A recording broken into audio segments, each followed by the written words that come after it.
Hi buddies, welcome back to my style cooking channel. இன்றைக்கி நம்ம சேனலில் ஒரு ஸ்பைசியான முட்டை கிரேவி எப்படி செய்யலான்னு பார்க்கலாம். இந்த முட்டை கிரேவி வந்துட்டு பிரியாணி, தேங்காய் பால் சாதம், நார்மல் ரைஸ், இட்லி, தோசை, சப்பாத்தி இந்த மாதிரி எல்லாத்துக்குமே வந்துட்டு ஒரு பெஸ்ட்டு காம்பினேஷனாக இருக்கும். வீடியோக்குள்ளே போகிறதுக்கு முன்னாடி இது வரைக்கும் நம்ம சேனலை சப்ஸ்கிரைப் பண்ணலை அப்படின்னா சப்ஸ்கிரைப் பண்ணிட்டு பக்கத்தில் இருக்க பெல் ஐக்கனை கிளிக் பண்ணிட்டு ஆல் என்ற ஆப்ஷனை செலக்ட் பண்ணிக்கோங்க. அப்போ தான் நான் லேட்டஸ்ட்டாக அப்லோட் பண்ணுற வீடியோஸ் உங்களுக்கு நோட்டிஃபிகேஷனாக வரும். இப்போ அங்கே வீடியோக்குள்ளே போயிட்டு எப்படி செய்யலான்னு பார்க்கலாம். முதல்ல முட்டையை ஃப்ரை பண்ணி எடுத்துக்கிறதுக்காக ஸ்டவ் ஆன் பண்ணிவிட்டு ஒரு பேன் மேலே வச்சுக்கலாம். பேன் சூடானதுக்கப்புறமா எண்ணெய் சேர்த்துக்கலாம். எண்ணெய் சூடாகி வந்ததும் 1 டேபிள் ஸ்பூன் அளவுக்கு மிளகாத்தூள், 1/4 டேபிள் ஸ்பூன் அளவுக்கு மஞ்சத்தூள், 1/4 டேபிள் ஸ்பூன் அளவுக்கு உப்பு சேர்த்துக்கிட்டு எல்லாத்தையுமே நல்லா மிக்ஸ் பண்ணி விட்டுக்கலாம்.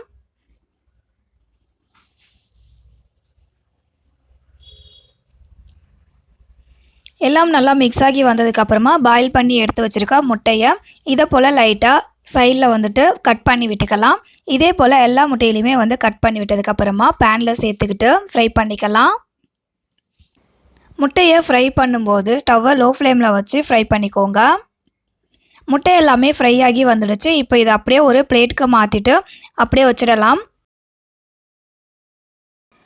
நெக்ஸ்ட்டு கடாயில் எண்ணெய் சேர்த்துக்கிட்டு 2 சின்ன சைஸ் பட்டை, 3 கிராம்பு சேர்த்துக்கிட்டு கிராம்பு வெடித்து வரட்டும்.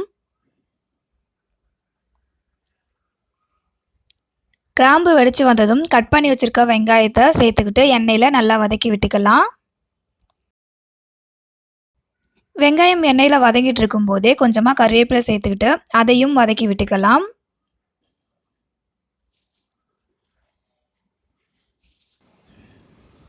வெங்காயம் இந்த கலருக்கு சேஞ்ச் ஆகி வதங்கி வந்தால் போதும்.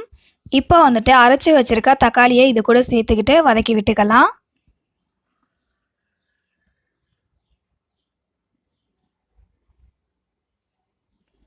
இது கூடவே 2 டேபிள் ஸ்பூன் அளவுக்கு இஞ்சி பூண்டு பேஸ்ட்டு சேர்த்துக்கிட்டு ரெண்டுத்தையுமே பச்சை வாசனை போகிற வரைக்குமே வதக்கி விட்டுக்கலாம்.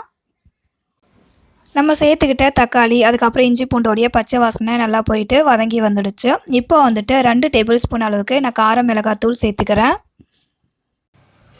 நான் காரமான மிளகாத்தூள் சேர்த்துக்கிறதால 2 டேபிள் ஸ்பூன் அளவுக்கு சேர்த்துக்கிறேன். நீங்கள் உங்கள் காரத்துக்கு தகுந்த போல் மிளகாத்தூள் சேர்த்துக்கோங்க. இது கூடவே 1 டேபிள் ஸ்பூன் அளவுக்கு மல்லித்தூள், 1/4 டேபிள் ஸ்பூன் அளவுக்கு மஞ்சத்தூள் சேர்த்துக்கிட்டு இதோடைய பச்சை வாசனை போகிற வரைக்கும் வதக்கி விட்டுக்கலாம்.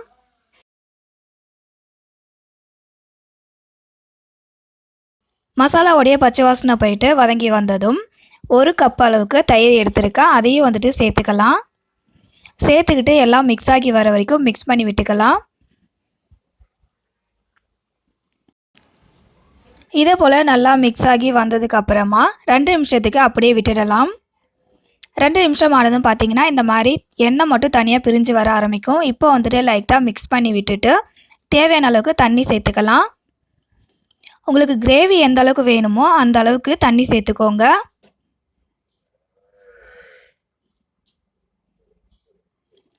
தண்ணி சேர்த்ததுக்கு அப்புறமா தேவையான அளவுக்கு உப்பு சேர்த்துக்கலாம்.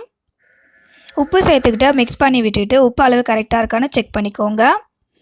கிரேவி இதை போல் கொதித்து வந்ததுக்கு அப்புறமா ஒரு 10 நிமிஷத்துக்கு அப்படியே க்ளோஸ் பண்ணி குக் பண்ணிக்கலாம். 10 நிமிஷம் ஆனதும் பார்க்கலாம். பார்த்திங்கன்னா நல்லா தண்ணிலாம் வற்றி நல்லா கிரேவி டெக்ஸ்சருக்கு வந்திருக்கு. லைட்டாக மிக்ஸ் பண்ணி விட்டுட்டு ஃப்ரை பண்ணி எடுத்து வச்சுருக்க முட்டையை சேர்த்துக்கலாம். நான் 4 முட்டை தான் சேர்த்துருக்கேன். 2 முட்டை எடுத்து வச்சுட்டேன். முட்டை சேர்த்ததுக்கப்புறமா ஒரு 5 நிமிஷம் எக்ஸ்ட்ரா குக் பண்ணிக்கலாம். 5 நிமிஷம் எக்ஸ்ட்ரா குக் பண்ணுறதால கிரேவியோட டேஸ்ட் முட்டையில் இறங்கி முட்டையை நம்ம சாப்பிடும்போது நல்ல ஒரு டேஸ்ட் கிடைக்கும். அதனால தான் முட்டை சேர்த்ததுக்கப்புறமா லைட்டாக அந்த மாதிரி கொதிச்சு வந்ததுக்கப்புறமா ஸ்டவ்வை ஆஃப் பண்ணிக்கலாம். இந்த ஸ்டேஜில் ஆஃப் பண்ணிக்கணும் அப்படின்னா நல்ல ஒரு கிரேவி டெக்ஸ்சருக்கு நமக்கு கிடைக்கும். அவ்வளோதான் buddies, ரொம்பவே சிம்பிளாக ஒரு ஸ்பைசியான முட்டை கிரேவி செஞ்சு முடிச்சாச்சு. இந்த வீடியோ உங்களுக்கு பிடிச்சிருந்ததுன்னா மறக்காமல் லைக் பண்ணுங்கள். உங்கள் ஃப்ரெண்ட்ஸ் அண்ட் ஃபேமிலி மெம்பர்ஸ்க்கு ஷேர் பண்ணுங்கள். இதே போல் சிம்பிளாக டிஃப்ரெண்ட்டாக செய்கிற நிறைய ரெசிபிஸ் வந்துட்டே இருக்குது. அந்த ரெசிபிஸை நீங்கள் பார்க்கணும் அப்படின்னா மறக்காமல் நம்ம சேனலை சப்ஸ்கிரைப் பண்ணிட்டு பக்கத்தில் இருக்க பெல் ஐக்கனை கிளிக் பண்ணிட்டு ஆல்ன்ற ஆப்ஷனை செலக்ட் பண்ணிக்கோங்க. இதே மாதிரி ஒரு சூப்பரான ரெசிபியோட நெக்ஸ்ட் வீடியோவில் மீட் பண்ணலாம் buddies. தேங்க்யூ ஃபார் யுவர் வாட்சிங்.